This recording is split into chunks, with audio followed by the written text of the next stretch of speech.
tackle it? Will real estate gonna be the biggest hit out there, or it will emerge as a winning sector out there? So very different strategies and discussions are being flown into the market. But are the facts clear? So to have the clear discussion out there, we have Mr. Dr. Niranjan Hiranandani with us, MD Hiranandani Group, founding chairman of the group. So Niranjan sir has spent decades developing real estate. His project of business district Hiranandani communities is known across, developing acres and acres of townships in Bombay and in India, even in Dubai. So he is also the chairman and president of ESOCAM and NARATCO, the two top bodies of trade and real estate with government, have even called as encyclopedia of real estate in India, because his statements, reforms policies out here. So means a lot. Welcome, Dr. Niranjan, please, on the panel. Thank you. Next, we have Firaz. Firaz is representing FAM Properties, started very humble decade back, and today FAM is one of the biggest name in UAE if you really want to dispose of properties. Firaz is also known about his discussion called Straight Talk. So we request him to have very straight discussions out here and tell us about all the positive centers that he has. Recently, he posted his picture towards his office he visited and talking about the energy that he still contains, and his statements tell there is a lot to shine yet. Then we have Neil Van Duren. Neil Van Duren started Housing Anywhere in 2009, much before what we are dwelling now. An online marketplace where real transactions happen online. So one of the agenda today, we're going to talk about, can real estate be transacted online only? Because till now, all the discussion is about online to offline. So he said online in 2009, and he expanded very fast. Today, Housing Anywhere is present in 12 countries. And lastly, we have Russell Bragg. Russell Bragg is strategist, consultant, sales and marketing expert, a business planner. Russell Bragg had been developing communities around the world. In India, in Turkey, in London, in Dubai, he has worked across geographies. So welcome you all again on the panel. So let's start with Dr. Niranjan Hiranandani. Sir, what do you think? Real estate a reason to worry or reason to be happy now?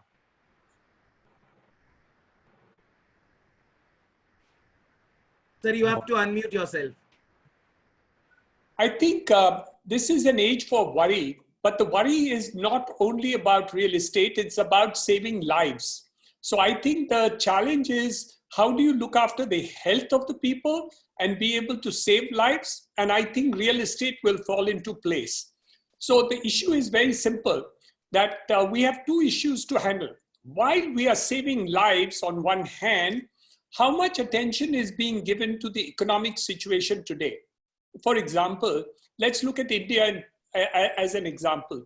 We are focused on saving lives, and we are very clear that as far as the economy is concerned, the focus is going to come a little later. Now that's the challenge.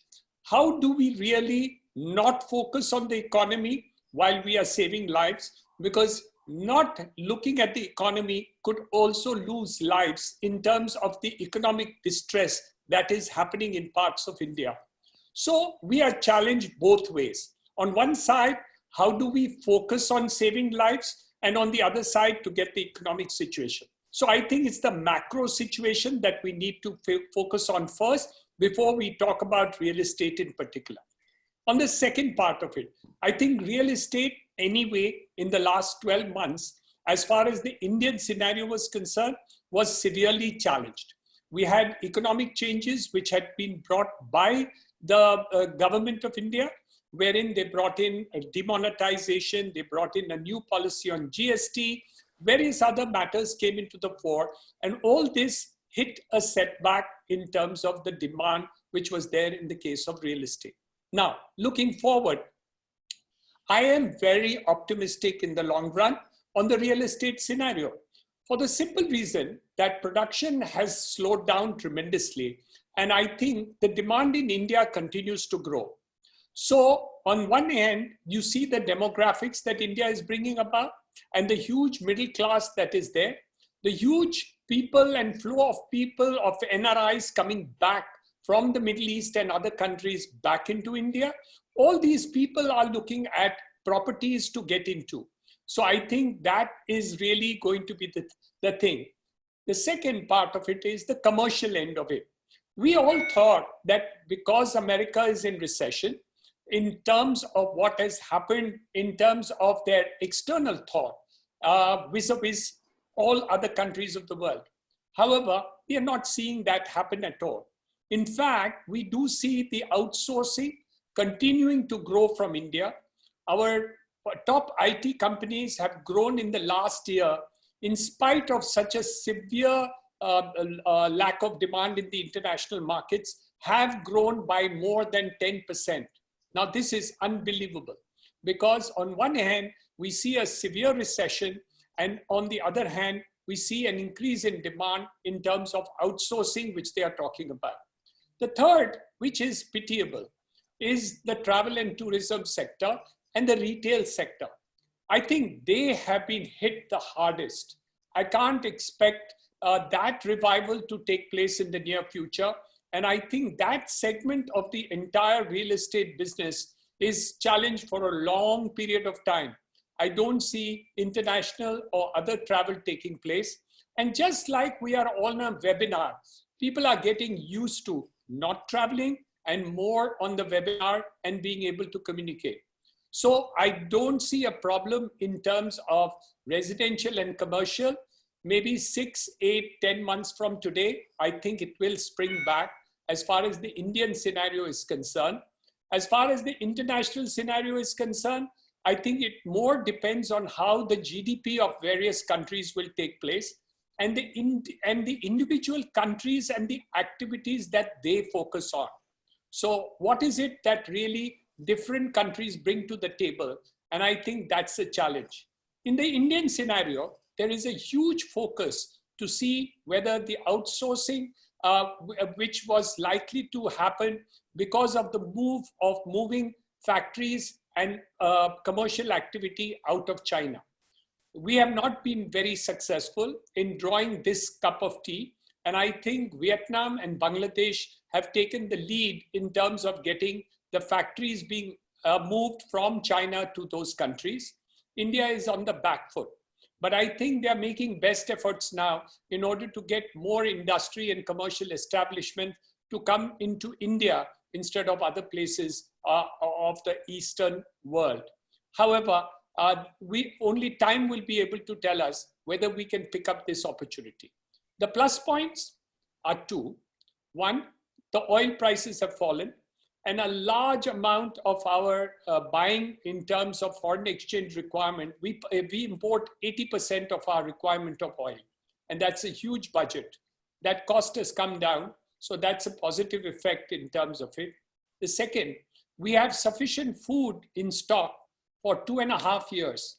Even if we gave free food to the whole of India for the next 2 years, we have enough food availability in the stocks in our godowns. I think these two aspects of it have forebode that the minimum level of living is going to be taken care of. But the growth of the country will all depend on how soon restoration of the rest of business takes place. We have the Prime Minister speaking to us at 8 p.m. Indian Standard Time today. So we will come to know what is the way forward. I'm bullish in the long run, challenged in the short run. Liquidity crisis is also there in the short run. Funds are not easily available to the real estate as a business. Those are the challenges that we see. But with interest rates falling tremendously and the returns on rental ranging from 2.5% for residential to 6 to 7 to 8% in case of commercial, investments are coming in. Huge amount of foreign direct investments are taking place in the Indian marketplace, and I expect that that will continue. So falling interest rates worldwide is drawing more and more money into the real estate investments as a business over a period of time. And I think we see a lot of people thinking long-term investments to take place. Our largest player in the markets, two largest players, the Reliance Industries, have just recently received billions of dollars of equity investments into the company. And so there is a positive interest in India. TCS has received large amount of new businesses on their order book. Infrastructure companies like Larsen & Toubro and others have received a large number of new orders in terms of infrastructure development. So positive role in the long run, very challenged in the short run. And I definitely feel that the focus on lives will shift very soon into livelihood in a very short period of time. And I think hopefully in the next 3 to 6 months, we do get a vaccine. So this will be behind us and we'll all laugh about the bad period that we went through. Thank you very much.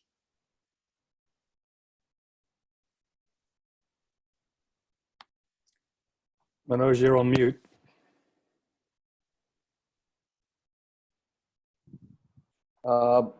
You're on mute. Yeah. So thank you, Niranjan sir. Very positive with all the reasoning that you have given. Seems like nothing much to worry about. But some interpretations that I had while you said few points. Are you trying to indicate commercial will have a next bigger chunk than residential in the coming future because of all the migration of work and foreign investments and players coming up? Is that the sector, that part of the sector gonna see a major daylight? You're going to see both grow, except that India is a very large country. So what is it that earlier you said residential will grow, commercial will grow, IT will grow? That's not going to happen in a universal sense that you mean. What is going to happen is you will see pockets of growth which will take place.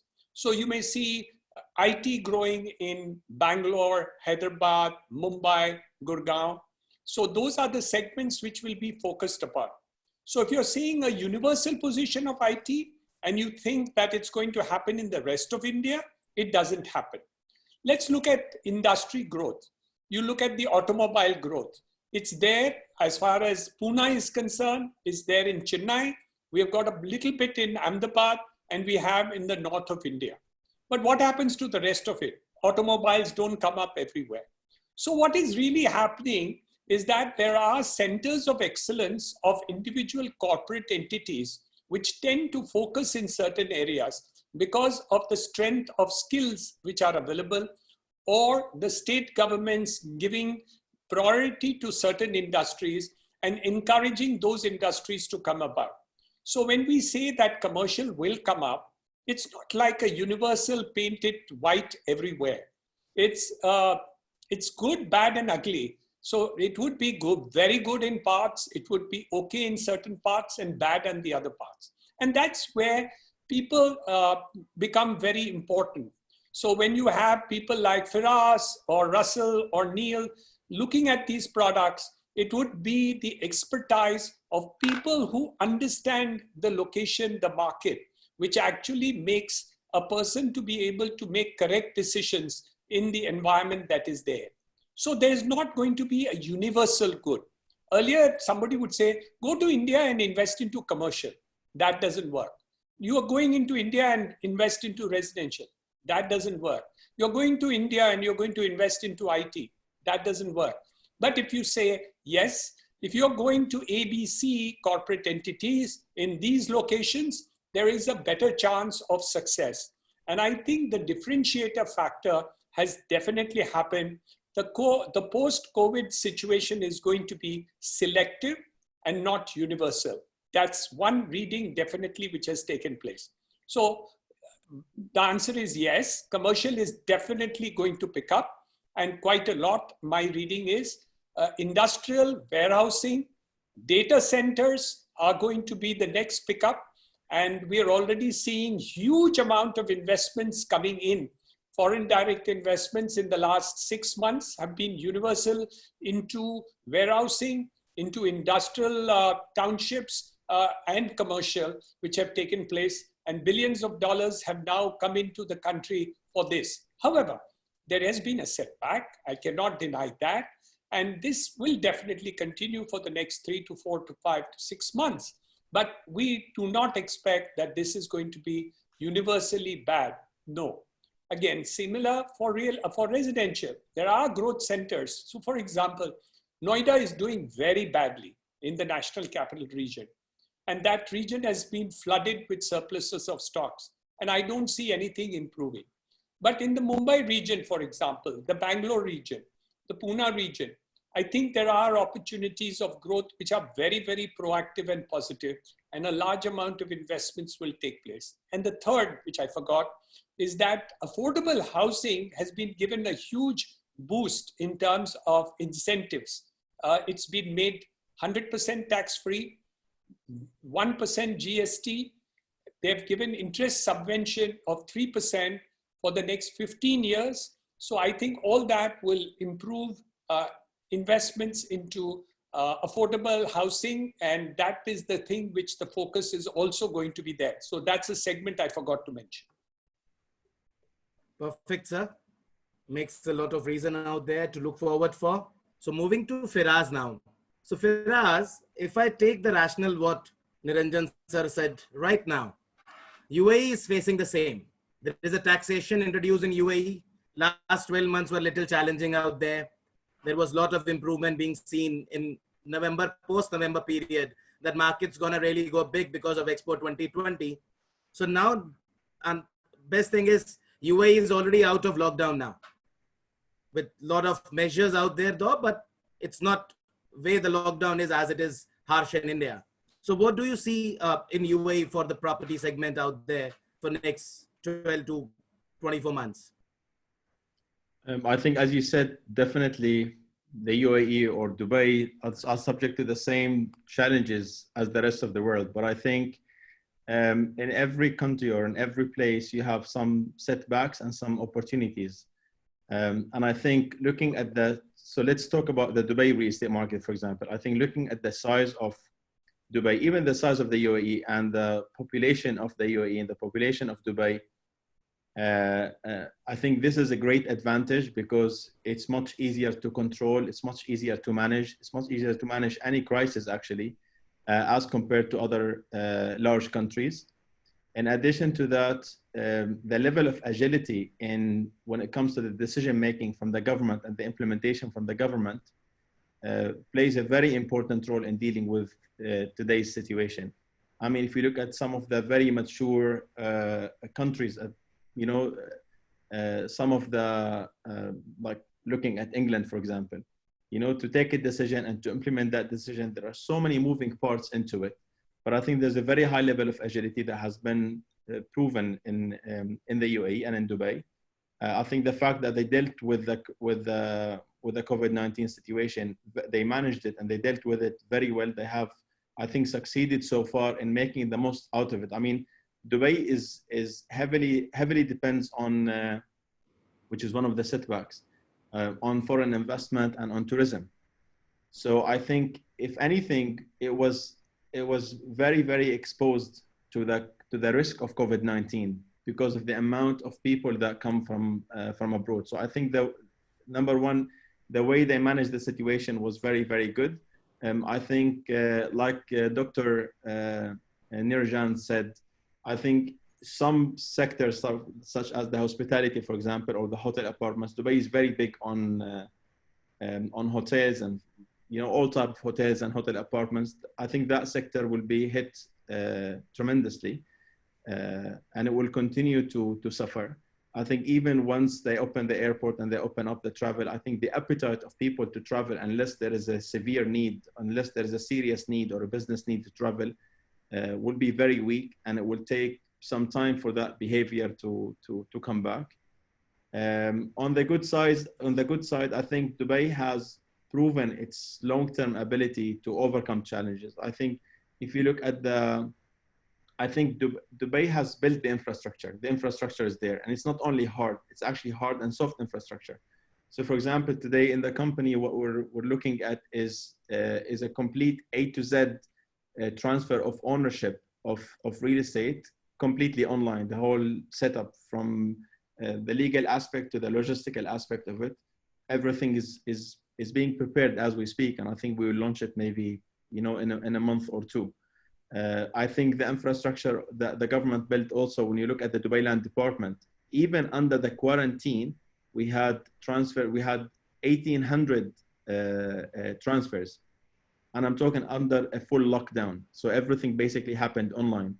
That tells you, speaks volumes of the level of agility the government has. I mean, Dubai Land Department were doing transfers based on video calls and DocuSigns and what so have you. And I think they've really succeeded to react to it in a matter of days. I think during the first 1 week, the first week of quarantine, we had no transactions, but moving forward, we immediately started seeing transactions happening in the Dubai Land Department, which is something that I really bank on. I think that the fact that the leadership is on top of their game 100% is something that me, at my capacity as a real estate investor and as a business owner, I heavily bank on. And I think at the end of the day, the system is just like a flowing water. It will find its path. When it's blocked somewhere, it will evolve and it will find its path. And I think those who are active and who continue to be fully engaged in the system and in the space of their business, they will spearhead this evolvement. In 2009, when I started the company, I was doing only leasing. It was the peak of the global real estate crisis, not just a financial crisis. So, I was very active in the business, doing only leasing. All of a sudden, I found myself buying credit notes from people who invested in canceled projects and selling it to people who had due payments. And that was probably the first $1 million I did in my business. So I think the system will find its way. And I think this crisis or this recession, of course, at the first level, as Dr. Nurjan said, it's saving lives, number one. But I think there are two factors to it. First is the health factor, and then definitely it's also the economic factor, because if people also don't make enough money and they continue to quarantine at home, that will affect their mental health, that will affect their financial state, and that will only add pressure to their life. So finding a balance between both that reserves both aspects is essential. But I think at a macro level, the crisis, the recession that we're going into today is not a real estate recession. 2009 was a mortgage recession. We had a massive mortgage bubble. We had a massive real estate recession. Prices were skyrocketing just before the crisis in 2009. But I would again quote Dr. Niranjan on Indian markets that it's been facing challenging for the past few years. I think Dubai real estate market also, we've been witnessing real estate prices softening since 2014 all the way up until now. I think the start of 2020 was very, very promising. We've witnessed a massive increase in the number of sales transactions and the value of transactions as it's the year that we've been waiting for 7 years since the expo was announced in 2013. But yet when the recession hit, you saw that we've realized that the impact of the recession on the real estate market was the least as compared to other equity markets or stock markets and related products and industries.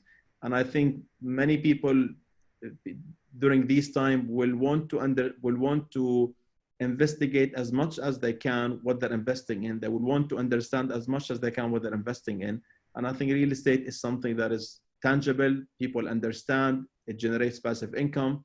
And the biggest opportunity, and I think this is something universal according to my humble experience. I've invested in different parts of the world, and this is something I found in every market I invested in, whether it's Dubai or in France or in London or in Turkey.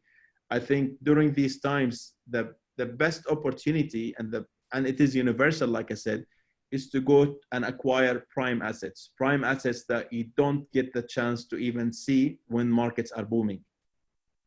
And I think looking at any market, even if 90% of the purchase power or buyers or 90% of the tenants even, looking at the supply and demand in Dubai, because it is one of the main challenges here.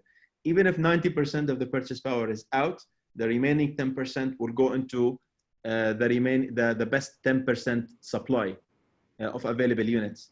So I think in this time, many people are realizing that there is definitely a great opportunity in acquiring and investing prime properties in prime locations and the most prime projects basically in these locations. So I see the global financial system is on life support. The quantitative easing will have to come to a dead end at some point of time. you know, the myth of printing money and not having money not linked to the gold and stuff. I think this is something everyone knows. Everyone knows that has to come to an end at some point of time. And I think diversifying into tangible assets, whether it's gold, silver, some other type of commodities, or real estate, is the way forward. Many people see, and this is what we see, at least here from our clients in Dubai. Perfect. Firas, makes a lot of meaning out there. Yes, real estate had been universal. Sir said NRIs buying back to India. We have seen in Dubai the time when Indians have dominantly been buying real estate, then the Russians, then the Chinese investors coming up. So it's all universal now. MR and all the other brands of Dubai very active in India. Just one question, Firas, direct to you. Last year, you had a very aggressive plan to move to China and start FAM properties in a very aggressive manner over there. Does that plan stand as it is, or there is a change in the plan? I think every plan has been disrupted in every way, shape, and form. And I think anything to do with international markets today are disrupted. However, like I said, staying connected and fully engaged in the space of our business is essential, because sooner or later this will come, this will come back. Even though it's going to come back with probably a new norm.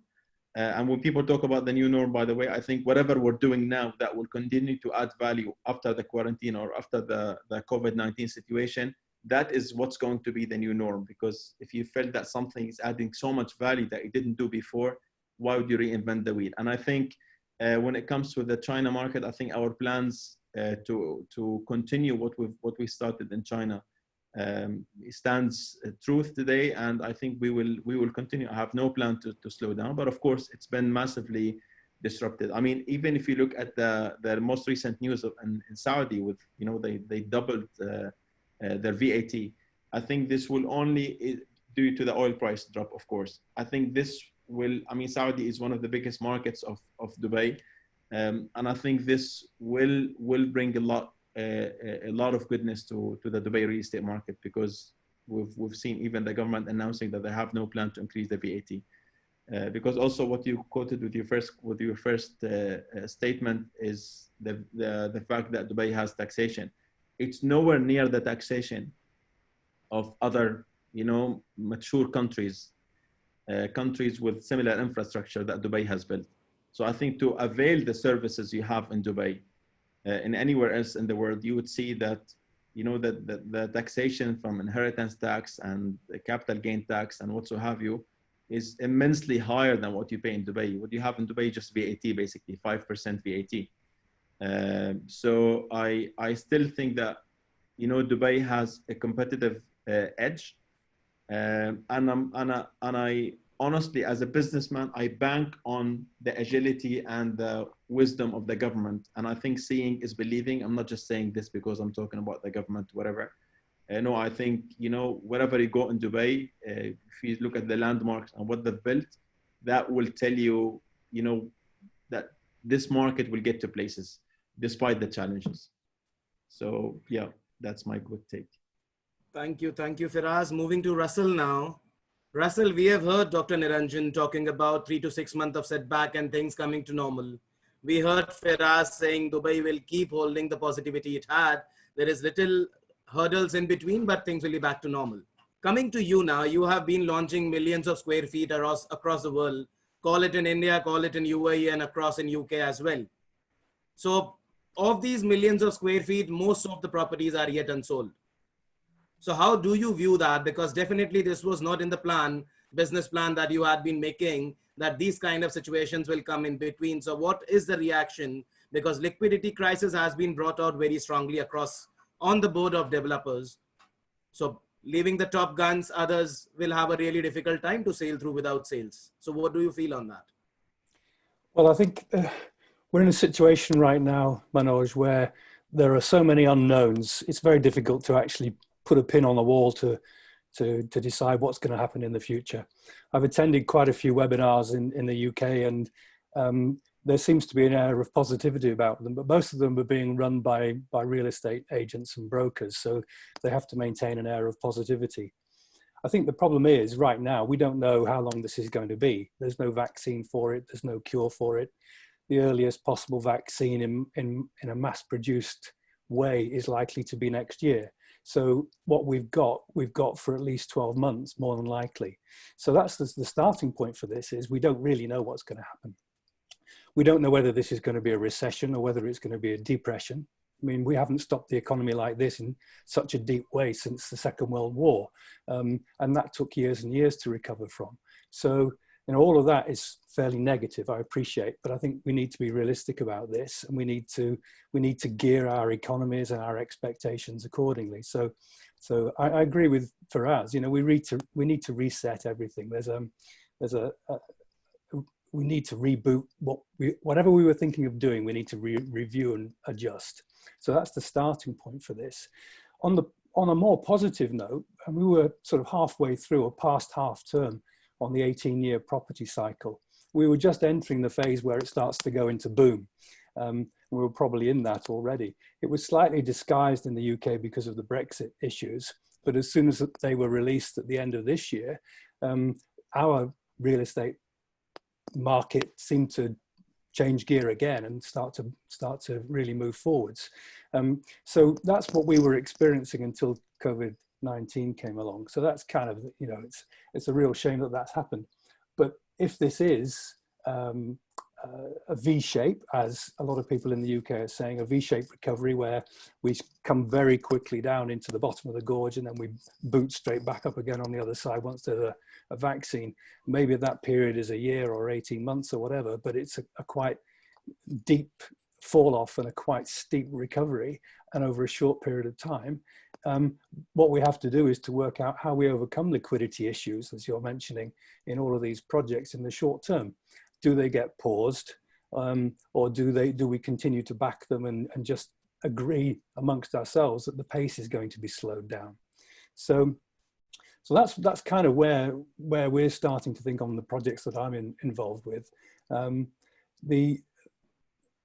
In relation to location, I agree with Dr. Niranjan there, that, you know, manufacturing represents an issue for China, certainly, because the trust issues have gone there now. They don't play by the same rules as the rest of people trading internationally, and I think there are going to be reparations as a consequence of that, which also creates opportunities, I think, for manufacturing in the UK, because I think we don't manufacture our own PPE here. We're reliant on China and Germany is bound to favour the EU that we're no longer a part of. So we've had issues around getting PPE. I think essential supplies of stuff are going to be repatriated to the UK, but I also think that other manufacturing is going to come out of China, and it will go to places like India and Korea and Vietnam, places where, you know, we can operate better. And I think India has some advantages there culturally, historically, and language-wise. The relationship between the UK and India has always been great. So I see some real opportunities there. And as you and I know from our project in Nagpur, that, you know, wherever there's manufacturing or where there's jobs, comes real estate and then commercial. So, you know, those will follow. So from that point of view, I think, you know, properties are going to respond, and real estate will respond to the changes in the international patterns for manufacturing. As far as home locations are concerned, I think one of the things that we're definitely seeing is the push out from working in offices and working in cities to being able to work from home. That was a trend in any case. I think we were starting to push in that direction. What's happened with COVID-19 is it's just gone straight away. It's happened immediately. And we've managed, you know, because everyone's just downloaded Zoom or whatever the app might be, House Party, and we've all got on with it, and we're able to function in many cases, not all cases. And I'll come on to that in a minute. But that's also put some pressures on the people that are having to do that, the people who are now living at home, because their homes aren't geared for it. I've got a statistic here, which is only 25% who are now working in dedicated home offices In other words, 75% don't have a dedicated home office. They're working from a bedroom or a dining room or somewhere else where the rest of the family has access. And that's an issue. And another 25% said their home space, their home working space wasn't appropriate for what they were now being asked to do. So I think from a residential property point of view, I think there are some opportunities there in terms of how we design property, how we look at property, how spaces change within property. You know, a lot of people have children working from home, and they can be a distraction, a lovely distraction. It's changing the way our work-life balance has changed, and our attitudes to work and life and family.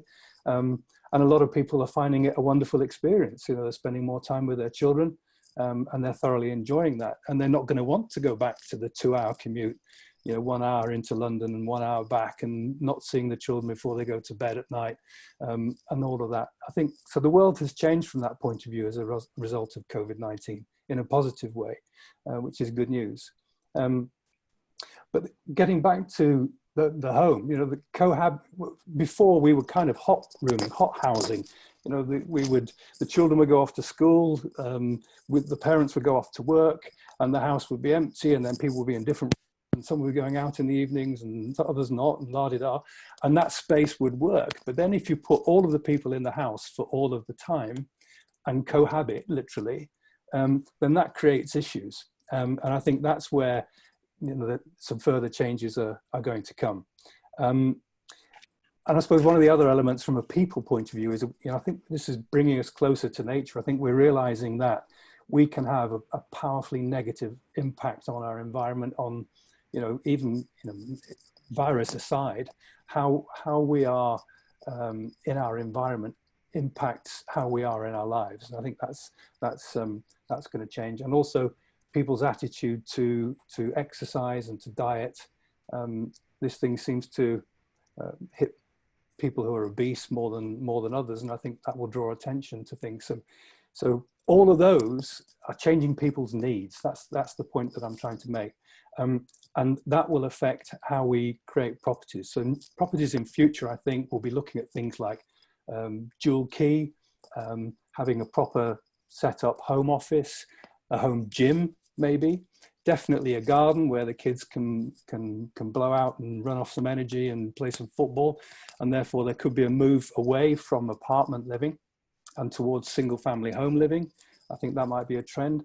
I think there's going to be a trend away from urban and towards rural. I think that's another thing that we're going to see. I think the green side of things and trying to move towards zero carbon will also be an impact.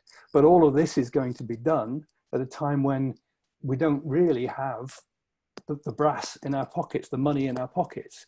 It's, you know, there's going to be significant unemployment as a consequence of this. The governments cannot furlough everybody all of the time. At the moment, it's 80%. They're going to drop that to 60%, and people are going to start to really feel that. So do people have the money in their pocket to go and buy the bigger homes? And that's going to put some pressure on how we manufacture homes. And, you know, there'll be a move, I think, to off-site modular and panelized building, not only because it's green and you can get zero carbon properties out of it, but because it's quick. The processes are easy. And you can, you know, they're a lot cheaper, I think, than going through the wet trades and building in brick. So I think some of these things are going to come through in properties. And then I suppose pricing we need to talk about, because, you know, there's going to be pressure on pricing, downward pressure on pricing. Knight Frank has said that they think that there'll be a 2% fall in overall property prices in the UK. I can't speak internationally because that was what the quote was on. Savills think there's going to be a 5 to 10% drop in prices in the UK. It's not really a correction. It's an actual price drop, and I don't know whether prices will rise back up in the short term.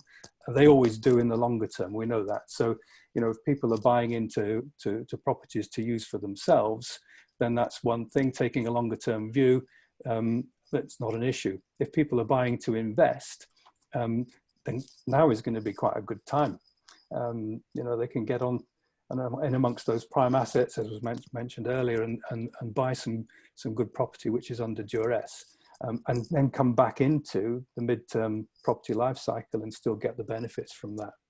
So, and I suppose coming back to the consumer, one of the other things I think we'll see is a move away from sales, perhaps towards rentals, which Neil will probably talk to us about a little bit as we go forward. I think I can see that while the pressure's on in the short term over the next 3 years, people might not be able to get into their starter home, or they might not be able to get into the size of property that they want, but they might be able to rent it. And I don't think there's any shortage of institutional money lying around as well. So I think that bodes well for the future in terms of the recovery. But there will be quite a big impact on sales and how we market. And Firas has spoken about that a little bit, but social distancing is going to make a massive impact. I think that the problems there are that, there's going to be effect on the speed of construction for a start. Social distancing on work sites is going to have to be adhered to. Mortgage valuations are difficult without going in and visiting a property. You can't do that online. You have to have somebody go in there and properly look at it. Otherwise, the valuation is not going to be believed. And also, most people in my experience that are buying properties, they want to go and view the property. We've got a huge issue with a project at the moment. It's short term, but a project that's off the coast of the USA. The only way to get there is by aeroplane, and people can't get there.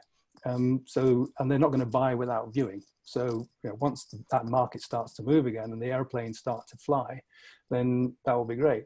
But going back to an earlier point around hospitality and tourism, people aren't going to, the airplanes might decide to fly again and the airports might decide to open again. But travel insurance has to follow that. The people aren't going to fly unless they know that when they get there, and if they do get hospitalized, it's going to be covered by travel insurance. And the travel insurance people aren't going to unlock that door quickly, I don't think. So I guess it's a fairly sort of round robin answer to your question, Manoj, but hopefully it's given you an indication of where I think the market may be moving to.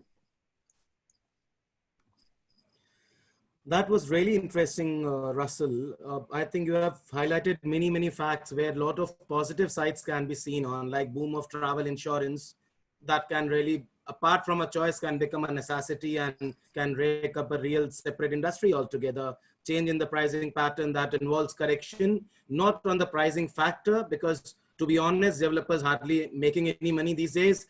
Niranjan sir can answer better on that, because Knight Frank was quite generous to say 2% fall in UK. Otherwise, we had been hearing all the media talking about, flat falls, ground prices coming up back. That's what we had been hearing, not in Indian market, but across the world. You talk about Dubai, you talk about London, you talk about anywhere in the world. That's the same kind of media genres that we are hearing upon. How rational that will be, in fact, nobody knows about it. So that's the bit. So going to Neil now. So Neil, you are present in 12 countries and you, I think, were much prepared for COVID before, because you started online transactions, social distancing as a norm 10 years back. So now what is that you see? Because that's what everybody is trying to crack upon. A country like India where registration still happens physically for sale. Rentals possible online, but for sale transactions, you have to really go out there. You have all the biomedical and all that stuff, eye scans and thumb impressions and all that need to be done for the transactions to happen. So this change is a process which will happen. COVID has acted like a catalyst now to speedify entire process. But what is the data of 12 countries tell us from your side? Is there a boom in the business of housing anywhere right now? Have you moved from, student housing and young professionals to across sectors, or what? What is the data that tells us? So I speak from, not as an economist or analyst, I just speak from my own knowledge as an entrepreneur, investor, and what I heard from the news, and of course what I see a bit on our website. I foresee I see two periods, the coming 6 months and after 6 months. The coming 6 months is a period where we have a lot of uncertainty. Right now in Europe, most governments subsidize the jobs, or people that lose jobs, they get subsidy from the government elsewhere, another way. So everyone right now is kind of able to pay their bills, but the government is not able to do this for a very long time. Well, the government will keep on supporting in Europe, but it won't be 100% of the salaries. So the next 6 months, everyone is able to pay their bills, but everyone is thinking, what if this stops in a few months? And that we will know, I think, in more or less 6 months on how the future of everyone's job will look like. So right now, what you see is people, what I see as investing in real estate is that people not really going to buy at the moment. I heard from people that are trying to sell a house that suddenly no viewers are there anymore, even in cities with a high demand like Amsterdam. And what I see in the rental market, currently people are not moving. In fact, people moved out significantly, especially cities with a lot of international students or international workers. Everyone went back to their original countries.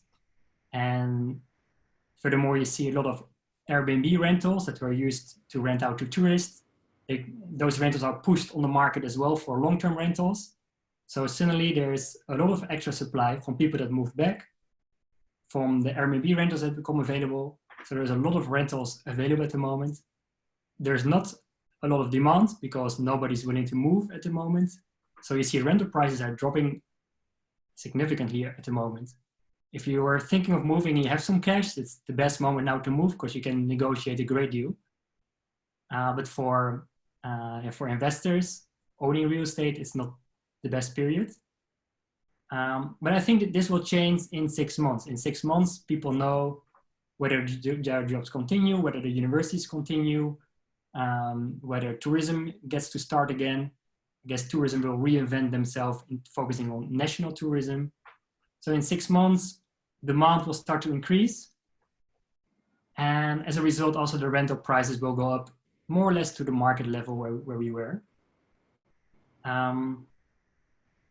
Whether all the international workers will come back, that depends on the economy. So for that, I have a hard time forecasting that. For international students, which is one of the main markets of our platform, for international students, I guess that they come back because universities will require them to be present in the city. Maybe not going to the lecture halls, but at least be present in the city. So some now and then people can come to university to pick something up, to have a word with the professor and return back to their homes.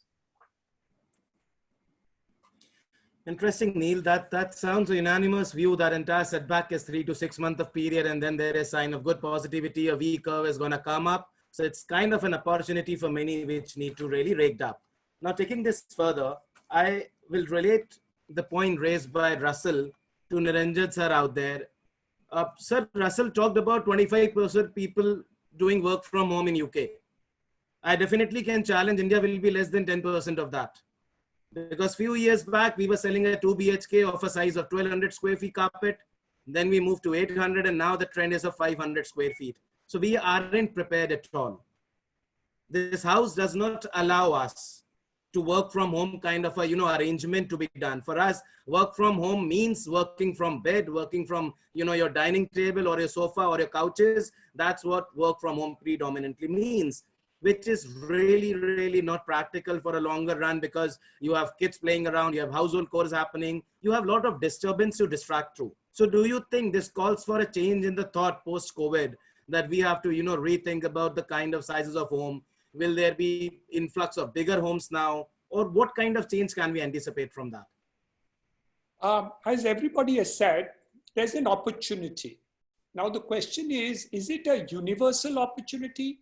The answer is no. What is it? It is actually a segmentation. Look at the various opportunities that came up. Let's talk about co-working spaces, co-living spaces. Was that universal? The answer is no. But was there a segment which worked? The answer is yes.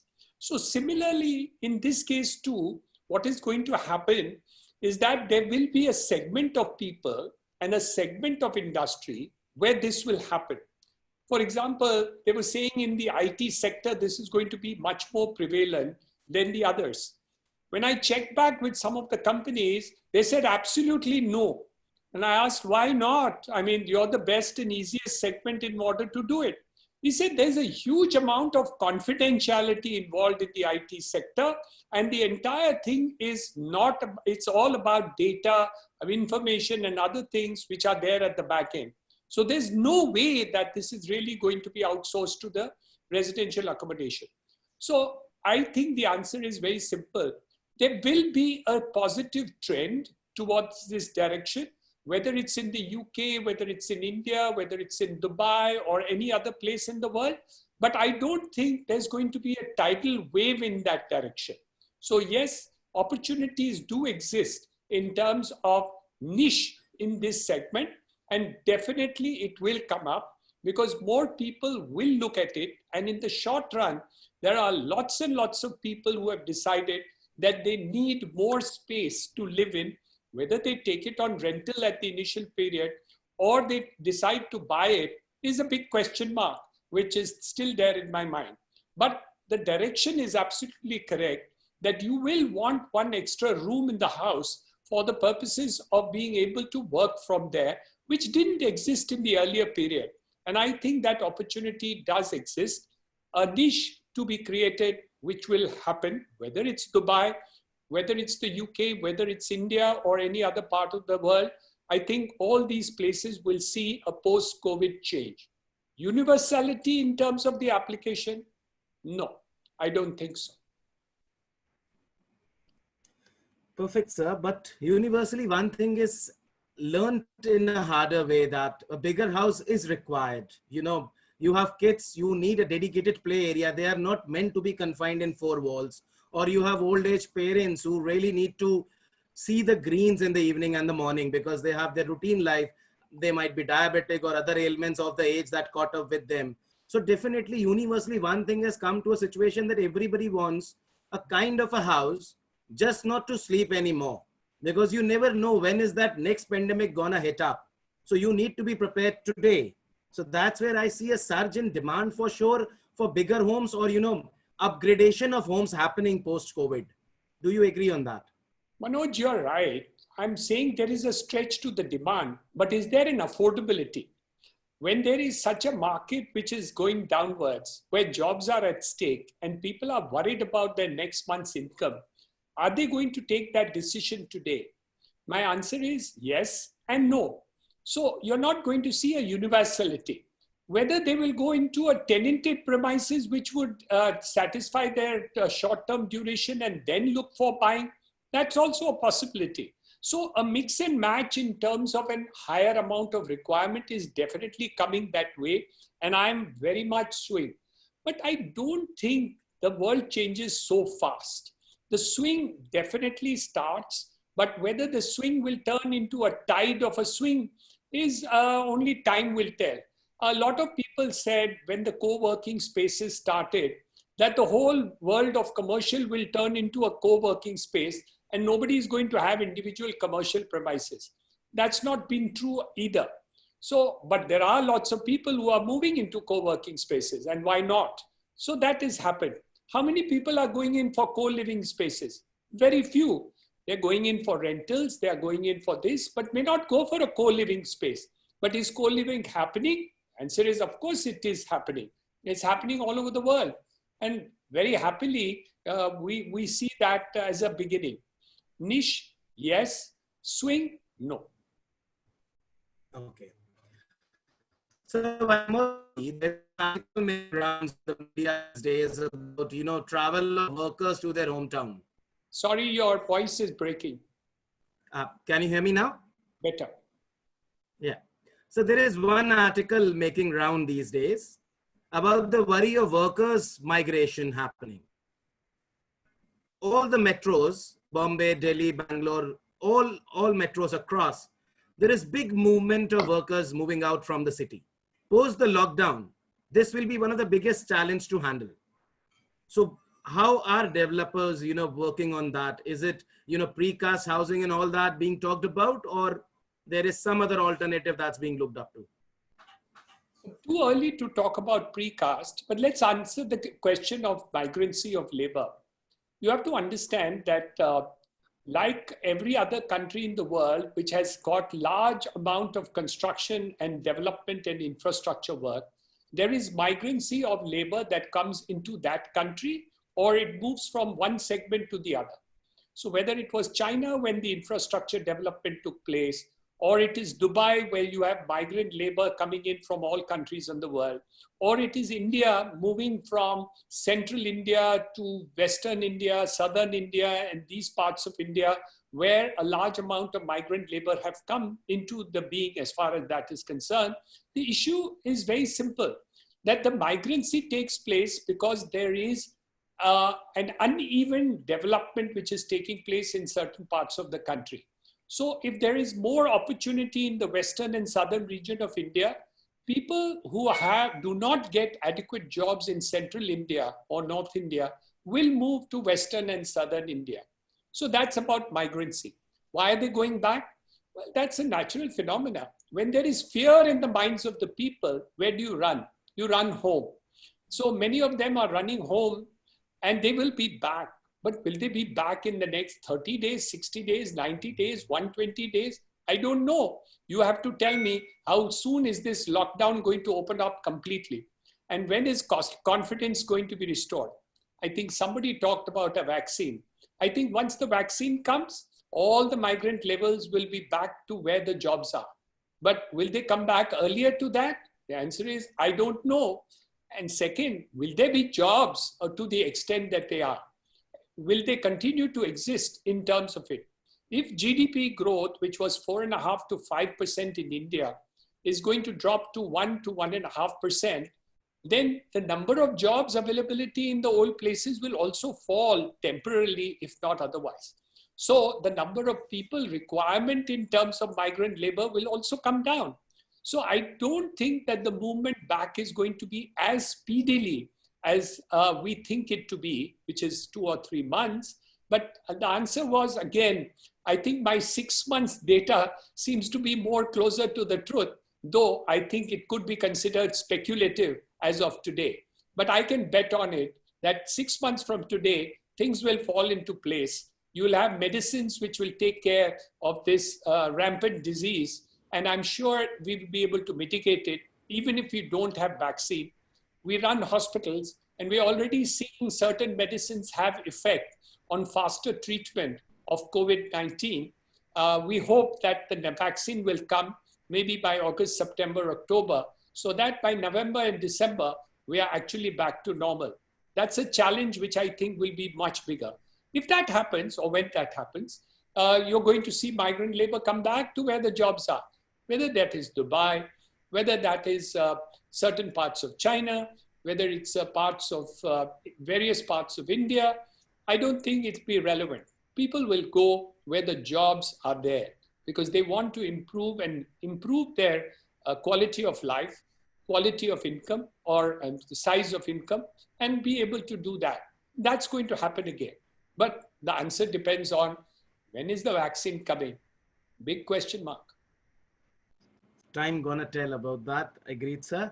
So Firas, moving to you for this question, you employ maximum nationalities in your company, right? So I think not less than 20 to 30 nationalities are under FAM banner who have been moving out. 39. It's a huge number. Yeah. So who had been moving out even in this pandemic? As sir said, people run home. So there is a lot of running happening of Indian nationals. Even yesterday in the news, it was shown special flights have been, to take people back to their home has been started. So how do you cope up with that? Employees leaving up, trained employees being into the company for a longer time, all the said and done. Are they going to return back? Will they choose life or they choose livelihood is the query now. Well, I think whoever came to Dubai came because they see an opportunity to grow, an opportunity to enhance their income and to start a career, basically.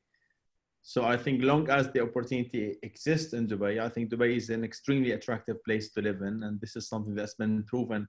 I mean, we've seen many people from all around the world, are in love with living in Dubai. I mean, my wife is English, and I can tell you that her mom You know, she's been here for the past, I think, over 25 years, and Dubai became a home for her. So I think whoever has the opportunity to come back will come back. Whoever has the opportunity to stay will not leave.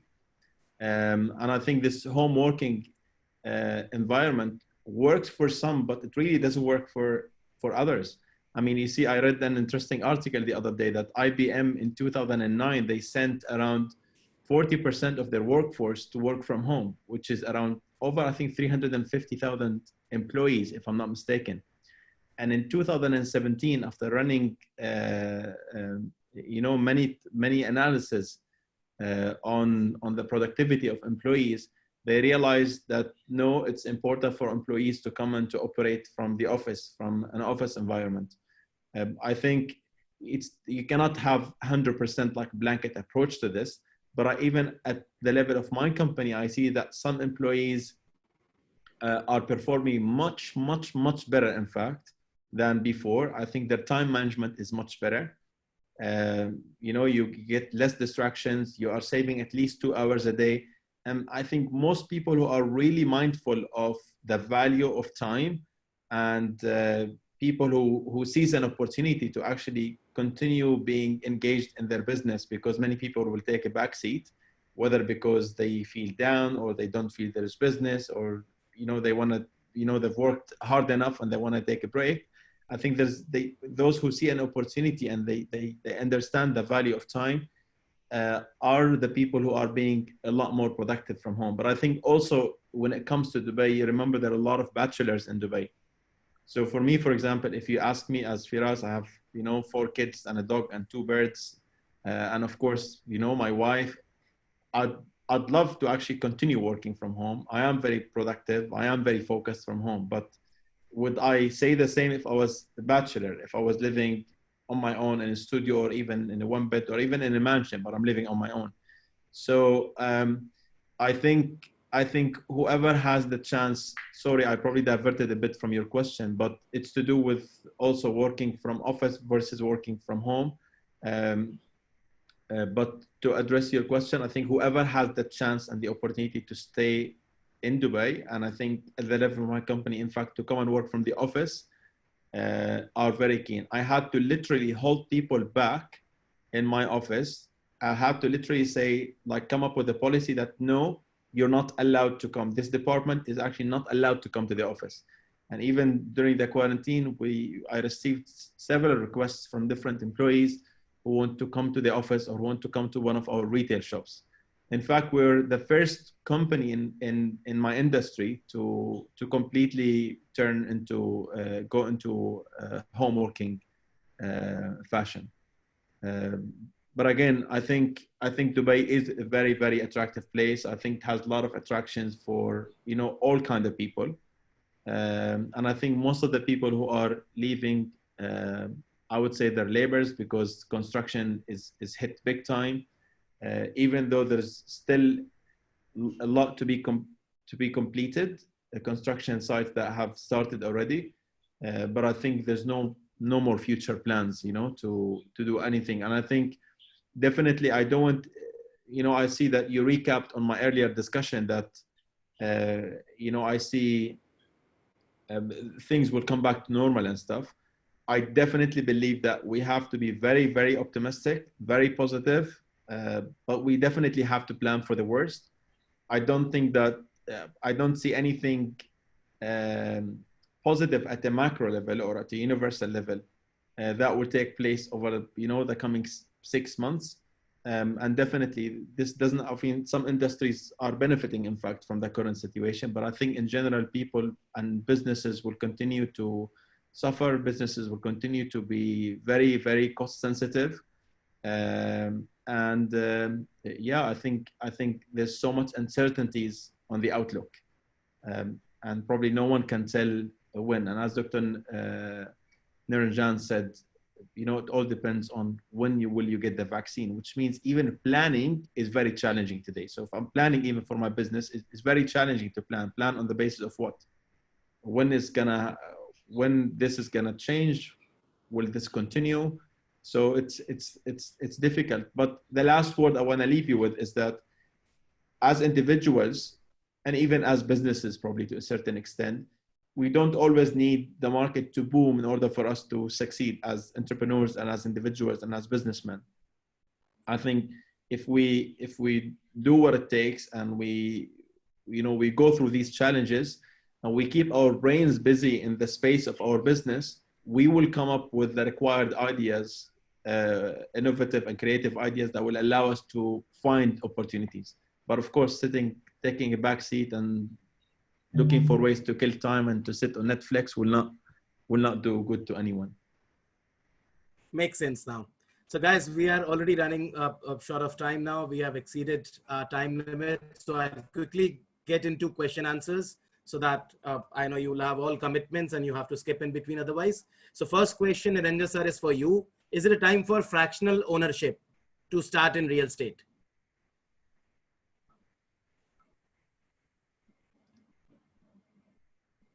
You are on mute, Russell. Yeah. Yes, the answer is yes. Any innovative action is going to work. But as Firas said, that there's going to be an opportunity all the time for various things to be done. You have to be different. You have to be innovative. And I think fractional ownership could be a part of that. But the question is also, when you have fractional ownership, the question is there buyers for that fractional ownership or not?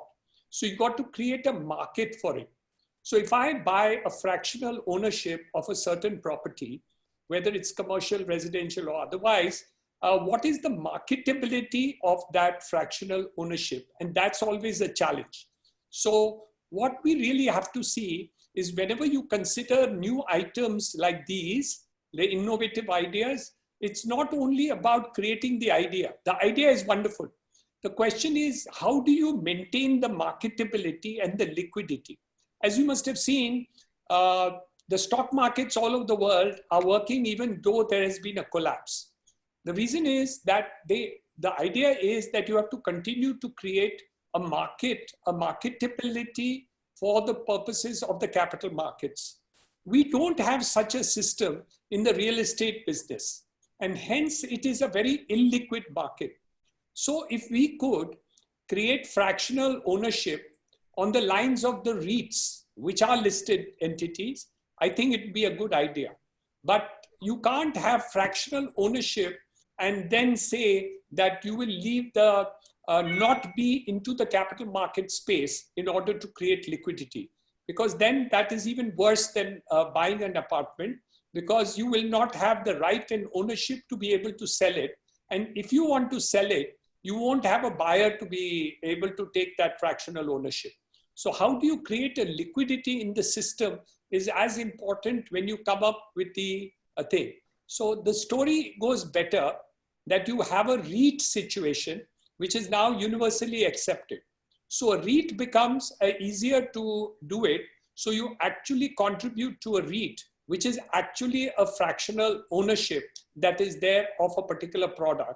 And hence a fractional ownership should be REITable in the marketplace and should be managed by professional bodies and other things and accepted by the capital market story. That will work. Thank you, sir. So next question to you only from Rajesh Mathachan. Is there a new demand going to rise up in tier 2 and tier 3 cities now? Tier 2, tier 3 cities have already grown to a certain extent, except for the fact that certain tier 2 and tier 3 cities have actually gone backwards. So it is not about tier 2 and tier 3. It is which tier 2 and tier 3 are we talking about? And what is the growth potential of that tier 3 cities? So where the changes are taking place, let me give you an example. In the last 1 week, for instance, they have changed the labor laws in 2 of the states, Uttar Pradesh and Madhya Pradesh, wherein they want to draw the factories to come in from China to come into these 2 states. Now this has happened just 4 days and 6 days back. So the situation is extremely dynamic. Earlier, if you had asked me, would any factory coming in from China think of UP? My answer would have been maybe a week or 2 weeks ago. Never. No way. That's not the place for factories to come in. Would they consider that today? The answer is yes. It would be an option, not necessarily an option to go to that place. For example, let's look at the United Arab Emirates. You come there, is it going to be Dubai? Is it going to be Abu Dhabi? Is it going to be Sharjah? Whatever it is. So obviously you'll see that certain elements have drawn people to Dubai. Certain people have been drawn to Abu Dhabi, and so on and so forth. So we have to see what are the opportunities in each. You may say it is UAE, but actually each location and each part of the Emirates is very different from the other, and the opportunities will change. So tier 2, tier 3, as a, what should I say, as an overall description would be totally wrong. And so if you said tier 2, tier 3 doing well, my answer would be not necessarily, but yes, they are. So it's about which 2-tier city. Are you talking about Pune? Are you talking about Ahmedabad? Are we talking about Mysore? Are we talking about Lucknow? Are you talking about Kanpur? And not only that, what it was yesterday is different, and what are the opportunities today are different. That's the issue. Okay, so selective markets will be there in tier 2, tier 3. Thank you. Russell, question for you from Bhavani Bhagchand. Any strategy you want to recommend for sales in this market, because sales guy has to sell at the end of the day? Recommendations? Oh, that's a hard question. I think be patient is probably the first thing. You know, if we can't show people what they need to see, then that's one thing. There is one thing from a marketing point of view that we can do as far as viewing visits are concerned.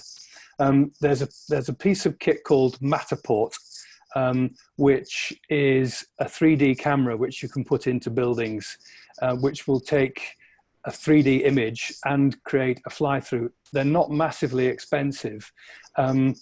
We're using them on a project at the moment I'm working on. And you can, out of that, you also get floor plans, which are very accurate and actually show the interior design as it is when you take the pictures. So I think that's what estate agents and brokers should be looking at doing, particularly for those people who are doing an initial survey. When you get right down to the nitty-gritty, when they're actually buying, they probably need to go and see the place themselves. But you could advance them through the sales process by doing things like using 3D virtual reality, and this particular system, Matterport, it seems to do a fantastic job. So with any kind of 3D images and stuff like that would be great, providing they are totally realistic. So that would be one suggestion I would put forward. I'd have to think about some others. I agree with that.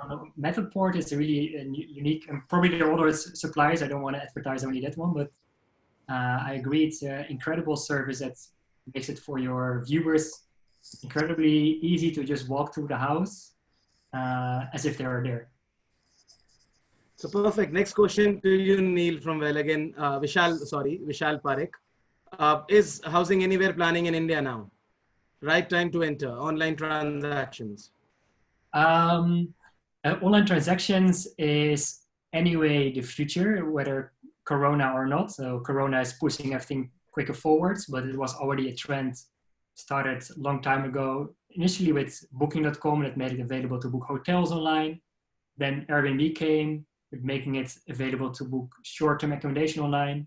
Then Housing Anywhere we came with make it possible to book 6 months accommodation online. And I see that will go further and further. People do a visit of a house to kind of check whether there are flaws, how does the environment look like, and if you can all integrate those questions that people have during a visit, if you can all integrate it online, showing statistics, how far is the nearest school, the nearest hospital, how good are those hospitals, if you can provide all this information online, there's hardly a need for people to do a visit. So entering India now with our online booking tool would be a great thing, likewise with other countries. However, as a company, you also need to focus somewhere. And right now our focus is on certain cities, mostly focused in Western Europe. And yeah, we can't launch everywhere at the same time, because launching somewhere takes a marketing campaign, takes people, you need to bring up demand and supply in a certain ratio. So unfortunately, right now, India is not on the roadmap, but for sure, with the name as Housing Anywhere, it will be there in a few years. Sure, we'll look forward for your right time, Neil. Firas, well, again, Torif will ask you, holiday home, will that be a market anymore in Dubai? Well, I think hospitality and traveling is one of the most unknown aspects of the market today, because I think there's no new norm for it. I think if the COVID-19 situation is not totally solved, I think it would be very challenging to witness any boom in the hospitality industry. However, the advantage of holiday homes over hotel, I would say, is definitely the flexibility, because today we are still running off around 85% occupancy across our holiday home apartments, because it's not just daily. So from day one, from inception, basically Fam Living is one of the largest holiday home companies in Dubai. We have around 280 apartments under management. And from day one, we were not depending purely on day-to-day rentals. We had people staying for weekly. We had, contracts with corporates who were renting for their seconded staff on a monthly basis. We were also open for any type of rental because we wanted to increase occupancy. So you'd see many of our holiday home units today are on yearly rentals as well, because you still get a lot more space as compared to what you would get in a hotel. And of course, you get less traffic as compared to a hotel. So we operate villas, townhouses, and apartments. And I think surprisingly, we managed to really switch quickly and depend purely on monthly and yearly rentals. And that is the advantage of holiday homes. But holiday homes based on, I would say, international tourists and stuff is very dark. I can't see anything in the coming 6 months even to that. I hope they got the answer. Now, last query to all the panelists before we end this call now. Please have a closing remark on the positive side for all the employees mainly who from real estate who have logged on, looking out for what should they do, how should they react, what should their stand be at this time. So can we start with Narinder sir, your guidance on this, please? I think it's an opportunity to learn new skills. I have two. For example, to be able to do the work, as Firas just mentioned, to do it on the web and to be able to work from home and to see that the changes take place, to learn how to do digital marketing in a very much more aggressive way. I think that's the difference. Maintaining relationships with people on the online basis, which is, I think, an opportunity to do. Creating new ideas and models, you get a lot of opportunity and time to do that. So I think there is a lot of opportunity to learn, to unlearn old bad habits and to actually relearn new things that are there. Opportunity which you'll be able to take. And again, as Russell mentioned also, there are going to be different opportunities that really will come up in the next 6 months, or they're already there in the offing, to be able to identify those opportunities and really take it forward. So I would look at that very seriously. Thank you. Treat this as a sabbatical, what Narinder sir says for education. Really, we do get that. Russell, your last remarks. Yeah, so one thing, a further thing that I'd just like to mention to the person that was asking a question about what salespeople can be doing. One of the things, one of the new skills that I've been picking up, going back to Dr. Narinjan's point, is use of video. Video is massive, and it suits this day and age and this COVID situation, because we can't get face-to-face with people. And email just doesn't quite cut it. Our email inboxes and our WhatsApp inboxes are just overloaded massively. But there is a way of actually getting a message out very quickly and very personally to someone that you might not want or might not be able to get through to on the phone, or either on the phone or by email. And that is by sending them a quick personalized video. And there's another piece of software there. I've got no interest in promoting these, by the way. I'm just passing them on because I think they work really well, and I've witnessed that and used that. And this one's called Vidyard.com, VIDYARD.com. It's a great little piece of kit. It's very easy to use. You can take a quick video from your mobile phone, or you can take a video from your desktop. You can brand it very quickly and cheaply and use it in your own name. And it's just another way of advancing people down the sales funnel so that when they are ready, you can keep them warm until the viewing visit is possible and until COVID-19 is behind us. So that was a point I just wanted to add there. And just to mop up quickly, I think this is a time for tidying house. This is where we take the opportunity to actually throw away all of the rubbish that we've collected over the last many years, empty all of our files and our drawers, and make plans. Make fabulous, glorious, dreamy plans about how it's all going to be in a year, in 3 years, in 5 years. Dream big, and that's what will get us out of this, is just having those objectives and things to look forward to. And I think that's all. And then the other thing is rest. I mean, I know it's hard to rest when we're all anxious about what's going to be down the road. But if we're not having to commute, and we're not having to spend a third of our time, as I'm sure the guys who've got hundreds of people working for them are, if you're not spending a third or half of your time managing your people in the same way, then that gives you an opportunity to actually sit back and make those plans and rest and think and contemplate about what is going to come. Because just going back to one of my earlier remarks, we are only just past midterm on the 18-year property cycle. So it's gonna get good again. We just need to be patient and we need to be ready. Thank you, Russell. Firas, can we have your remarks now? Like I said, I think going back to what I said earlier, you don't need the market to be booming in order for you to succeed. Definitely 100%. As I said, I started my company in the peak of the global real estate crisis. So that was even much worse time than today in terms of real estate, I think. You just need to be fully engaged in the system. And my advice is that make sure that you do not apply one blanket approach to the entire market as if you don't think that people are buying, or you think the demand is less. Or when I started the company, I said, even if there's one single transaction in Dubai real estate market that will take place, why not me? And I think you just have to continue creating value. Whether the value is can be monetized today or not is a separate thing. If you cannot create value that can be monetized today, make sure that you create value that can be monetized in the future. Thank you. Thank you. Very valid point, Neil. Neil, now, can we hear you now? Yeah, so my closing remarks will be basically what has been said already. It will be three things.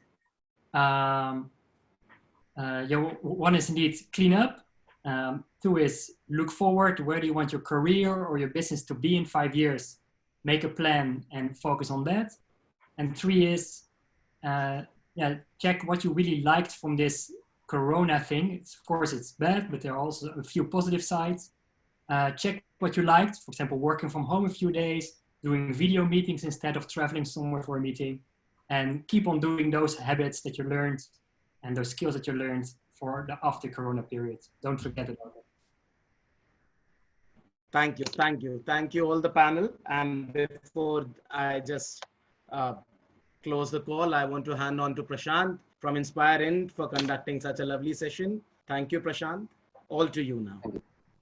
So thank you all for being a part of this. Really thanks to Dr. Niranjan Hirandani, Russell, Firas, Niels, everyone, and Mr. Manoj for moderating this event. And really thanks for being here. Thank you very much. Really enjoyed the session. Really thank you for everyone. I really like the information. I think it was a rich session. Thank you. Thank you. Good luck, everybody. All of you. Thank you. Thank you. Thank you, sir. Ciao. Thank you, Neil.